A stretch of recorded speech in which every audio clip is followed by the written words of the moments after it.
اشنو السبب الرئيسي يا خويا؟ عارف عندي الفلوس. واش عارف بلي عندك شي فلوس؟ عارف عندي الفلوس، هي علاش دخل على المرحومه وهي علاش دار هاد الروح كامله وقتل هاد السيده هادي. يعني انت كتعاود لي الاسرار ديالك؟ من طبيعه الحال صاحبي وصديق، وكنقول هذا هو الجار اللي لقيت، هذا هو الجار اللي حدايا، غير انا وياه هنا بجوج. القضية ديال اليوم قضية مخيفة وصادمة، وهي قضية وقعت في المغرب وبالضبط نواحي شتوكا يتباها دوار شادن. محمد شاب في الثلاثينات، إنسان بسيط وطيب. في الأواخر ديال سنة 2020 قرر أنه يكمل دينه ويكون أسرة. تزوج محمد من واحد السيدة سميتها خديجة واللي الأصول ديالها شياطنية، وتزوج واستقر في واحد الدوير على قد الحال. كانت قريبة شوية من الخدمة ديالو، كان خدام في الفيرمات اللي كاينين في شتوكا، كان خدام في الفلاحة. المهم دازت الايام هو كيتقاتل مع الزمان.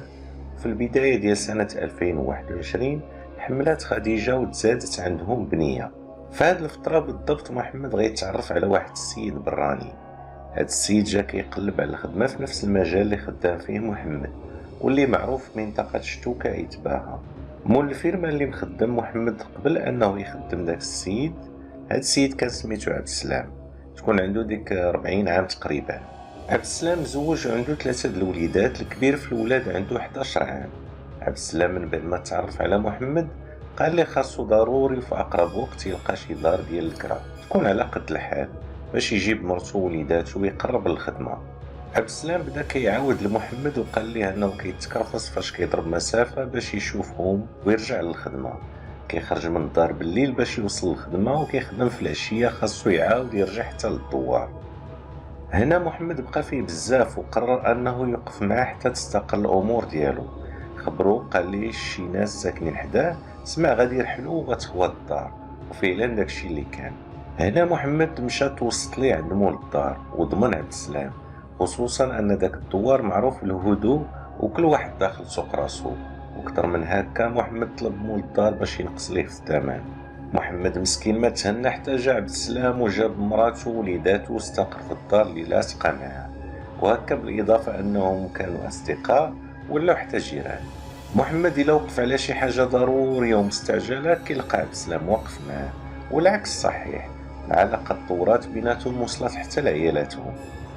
مرت محمد دائما كتعمر مع مرت عبد السلام، ورجعوا قراب بزاف من بعضياتهم، كيجمعوا بيناتهم وحتى التخمال والمناسبات ولات مشروكه. المهم كانوا بحال الجيران المغاربه القدام اللي دابا ما بقاوش. هاد جوج اسر ولاو بحال عائله وحده، ولاو عارفين على بعضياتهم ادق التفاصيل. كما قلنا من قبل، شهر 11 سنه 2021 محمد غتزاد عنده اول بنيه، والفرحه كانت كبيره وما توصف. وهذه المناسبه غتخليهم قراب اكثر من جيرانهم. وصلت عبد السلام ما خلاوش باش عاونوهم، ومرتو اللي وقفت مع خديجه في النفاس والسبوع يعني كانت بمثابه اختها في هذه المرحله. دازت الايام عبد السلام خدم مع محمد في الفلاحه شي عامين تقريبا. في الصباح يمشيو والعشيه يرجعوا مع بعضياتهم، حتى في القهوه ديما تلقاهم مجموعين. واحد النهار وبشكل مفاجئ عبد السلام غيقرر يخرج من الخدمه، وهذا الشيء بالضبط في شهر 5 من سنه 2023. عبد السلام كيف العاده جالس مع محمد في واحد القهوه، هو يطلب منه باش ما يتسناه غدا في الصباح. عبد السلام قرر يخرج من الخدمه في مره، وقال لي ان الخدمه طلعت ليه في الراس وفيها تكرفيس، وناوي يقلب على خدمه اخرى اللي تكون حسن من هذه وداك الشيء اللي كان. الغد ليه محمد مشى ديريكت للخدمه بلا ما يتسنى عبد السلام، ولا كيمشي ويجي غير بوحدو، وداز تقريبا شي 15 يوم. وفي واحد النهار وبالضبط في الاخر شهر ماي، محمد خدام كيف العاده كيصوني البورطابل، وكطلع ليه النمره ديال صاحبو عبد السلام مع ديك الوحده تقريبا ديال النهار. كيجاوب محمد على الاتصال وكيخبرو عبد السلام بانه كان داخل دارو، حتى كيشوف واحد الراجل ناعس في الارض ومغطي بواحد الباش. جاه الفضول وقرب منه باش يشوف شكون اللي ناعس تما، حتى كيتفاجأ بيد ديال انسان خارجه من الباش وكلها دميات، وكيأكد ليه بانه غالبا غتكون جثه ديال الراجل هذيك. وقال ليه ايضا بانه علم المقدم اللي اتصل بالدرك الملكي واللي حضروا في البلاصه لعين المكان، ودابا راهم كيديروا الاجراءات ديالهم. محمد ما فهم والو، بحكم ان داك الدوار ما عمره وقعت فيه شي حاجه بحال هكا، واخر حاجه كان كيتوقعها محمد انها تكون جثه، وهاد الجثه حدا الدار ديالو. بكل نية طلب محمد من عبد السلام ما يخافش، وقال لي غالبا غيكون شي سكايري من شي دوار اخر دار مع شي حد وطاح تما. عبد السلام قال لمحمد راه جاو الجندار مؤكدوا انها جثة هذيك ديال شي واحد ميت. محمد حيت كان وسط الخدمة وما يقدرش يجي يطلب من عبد السلام يمشي يدق على مرتو ويشوف واش الامور هانية عندها. هي هذيك عبد السلام قطع التليفون بقى واحد شوية وعاود اتصل بمحمد وخبروا بانه كيدق حتى عيا حتى حد ما فتح الباب. محمد هنا حس بشي حاجة ماشي هي هذيك، خصوصا انه عارف مرتو ومولفة كتفيق بكري، وحتى الا كانت نعسة هي نعسها خفيف. خاطرو تقطات عليه وقرر يطلب الباترون باش يخليه يمشي يطمئن على مرتو وبنتو، وما دازت حتى نص ساعة حتى كان محمد حدا الدار.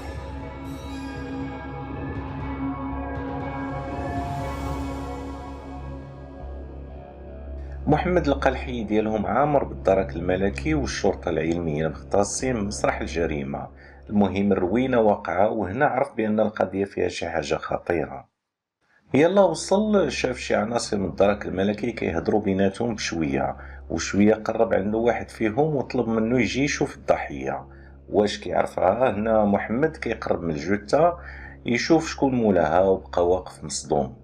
الجثة اللي قال لي عبد السلام بأنها غالبا ديال شي راجل طلعت ديال مرتو خديجة. محمد صدم ونهار، الجيران جروه وبداو كيحاولوا يواسيو، وصاحبو عبد السلام كيقول لي خاصك تصبر هذا هو المكتاب، ومحمد مازال ما تيقش اش وقع. في هذا الاثناء الشرطه العلميه بدات خدمتها، خداو البصمات من الباش اللي كان مغطيه به الجثه ودخلوا للدار باش يجمعوا الادله الكافيه واي حاجه تفيدهم. اول ملاحظه كانت هي ان الدار ما فيها حتى شي نقطه ديال الدم كان غير حدا الدار وغادي حتى البلاصه فين كاينه الجثه. هادشي كيدل على ان السيده تقتلات برا وبقات كتدافع على راسها، لكن الهجم كان اقوى وقدر يقتلها. الدار كانت مقلوبه ومرونه، وهنا الدرك استنتجوا انها جريمه قتل بدافع السرقه. طلبوا من محمد يدخل الدار ويشوف واش شي حاجه ناقصه، ذهب ولا فلوس ولا شي حاجه غاليه. ومن بعد فاش محمد دخل كيقلب لقى فعلا ان مبلغ مالي القيمه ديالو 1.5 مليون تسرق. هذا الشيء زاد أكد فرضية أن الجريمة وقعت بدافع السرقة. الدرك كملوا الخدمة ديالهم، في الأول ما عرفوش منين يبداو، داك الدوار ما معروفش بالإجرام، وزيد عليها ما كاين حتى شخص عنده سوابق ويقدروا يشكوا فيه. الدوار ساكنين فيه ناس بساط معروفين بنياتهم، وحتى ورا الدوار كاين فيلات ساكنين فيهم ناس ميسوري الحال وداخلين سوق راسهم. المحققين كأول خطوة بديهية هي الاستجواب ديال عبد السلام، بحكم أنه المبلغ نتاع الجريمة، فكان خاصهم يعرفوا منه أدق التفاصيل. خويا جيت انايا جيت ديت الدري، ماشي جيت ديت الدري مع 7:30 ديتو للمدرسة صافي، مع كيدخلوا مع 8 ديتو للمدرسة، حطيتو تما خليتو عدا المدرسة، مشيت للأربعة، مشيت للقيادة على حساب شي وريقات. من القيادة بقيت تما لقيت الزحام وداكشي، بقيت تقريبا واحد ساعة تما قالوا باش داكشي ما بقيت كاع، قضيت الغرض وليت دزت عند واحد اختي لاغرو، بقيت مريح تما معاهم شوية صافي. هي هذيك جيت يقاد ديك الوحدة.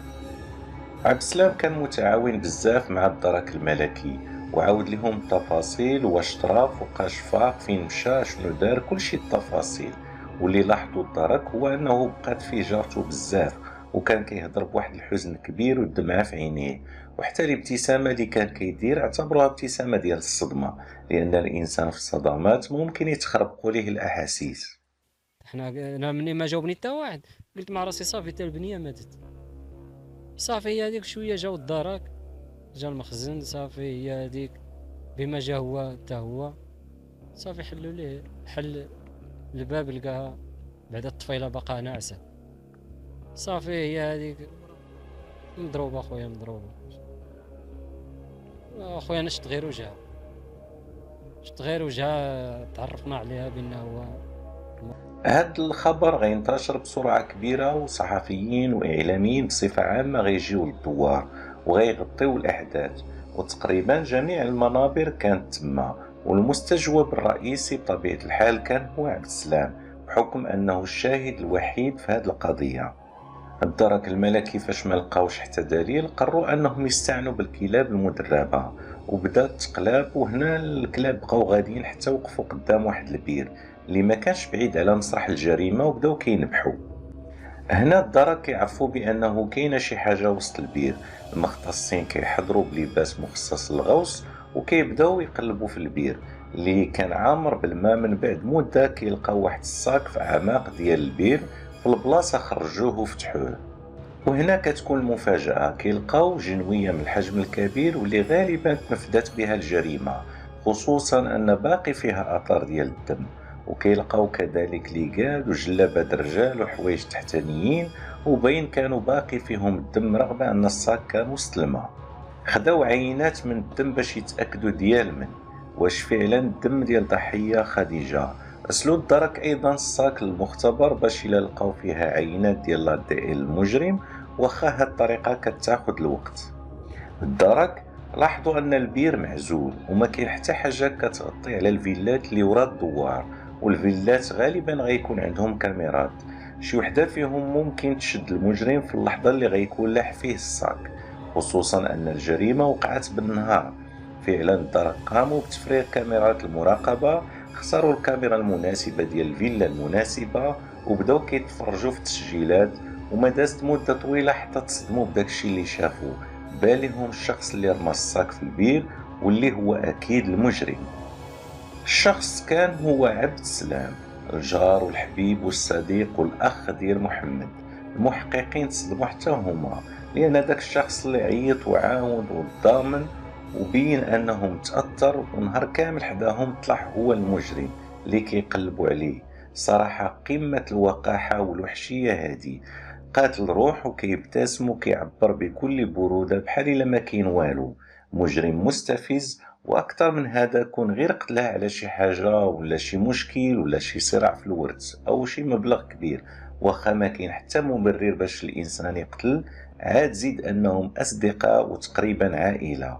وكان من بين التصريحات المؤثرة ديال محمد، قالوا كون غير طلب لي الفلوس ما كنت غنردو، كنت غنعطيه غير ما يعيشنيش في هذا الجحيم. صافي ملي بدا نقرب ليه كيبان ليا اليد ديال بنادم.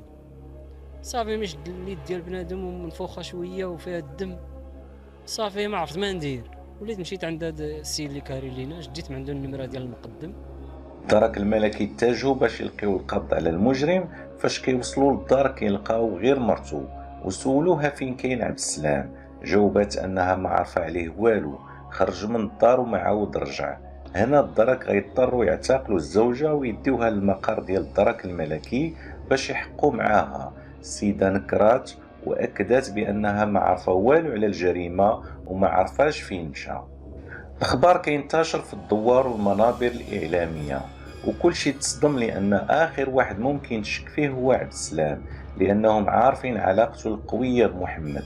رغم أن بزاف ديال الأشخاص في التعليقات قبل ما يتعرف المجرم حسوا بأن عبد السلام هو المجرم، أو على الأقل إنسان ما مقبولش، خصوصا بالابتسامة الوقحة ديالو. وكيبقى هذا غير إحساس. الحالة النفسية ديال محمد كانت كارثية، صدمة ورا صدمة. الموت ديال الزوجة ديالو والبنت اللي عندها عام وبقات يتيمة بلا أم، كتزاد الصدمة ديال أن المجرم هو أقرب شخص ليه. وفي اللقاءات الصحفية اللي دارت مع محمد كانت باينة عليه صدمة كبيرة فاش عرف القاتل. دازت 10 أيام وعبد السلام عليه حتى أخبار. نهار 8 في شهر 6 سنة 2023 الدرك الملكي غيلقيو القبض على عبد السلام في منطقة الدشيرة. في البلاصة كياخدوه للمقر كيبداو معاه التحقيق. عبد السلام ما لقاش كيفاش ينكر، لان الهروب ديالو كان اكبر دليل. بداو كيحقوا مع المجرم، ما عذبهمش نهائيا. في البلاصه بدا كيعاود كيفاش نفذ الجريمه وشنو هما الدوافع. كيقول بان محمد كان كيتيق فيه بزاف. واحد النهار جابته الهضره هو يقول ليه عندي في الدار 1.5 مليون، ومعول يزيد يجمع باش يبني شي دويره ويتهنى من الكرا. هنا عبد السلام كيحس بالحسد والطمع، وان محمد غيكون حسن منه، وكيقرر يسرق ليه الفلوس ويهرب. ومده هو كيخطط حتى جا النهار اللي قرر فيه انه يجلس من الخدمه باش يبعد شويه على محمد، لانه في اغلب الاوقات كيكونوا مجموعين فما كانش عنده المجال فاش يسرقوا. المهم جا النهار اللي غادي ينفذ فيه الجريمه ديالو، وجد راسو دار ليكاد باش زعما ما يبقاوش البصمات. قاد السيناريو اللي غيقول الاعلام والدرك، وهذا الشيء علاش كان مرتاح هو كيعطي شهادات ديالو. كان عند بالو كيقول ما يمكنش يكتشفوا الجريمه. هز جنويه كبيره ومشى للدار ديال السيده.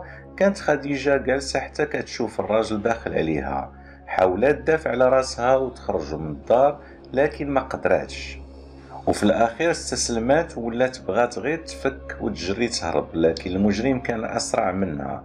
لحق عليها وشدها قدام الدار ديالها وبدا كيضربها بالجنويه بطريقه هستيريه لدرجه ان الروح خرجت وهو باقي كيضرب فيها.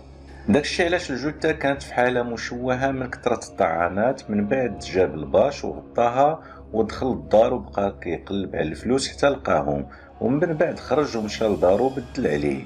دار كلشي حوايج الجريمه في الصاك والجنوي، ومن بعد خرج ومشى ديريكت للبير رمى فيه الصاك ورجع للدوار. دار راسو مصدوم وما قدرش باقي يعيش في داك الدوار. كان كيسحاب ليه انه دار جريمه كامله.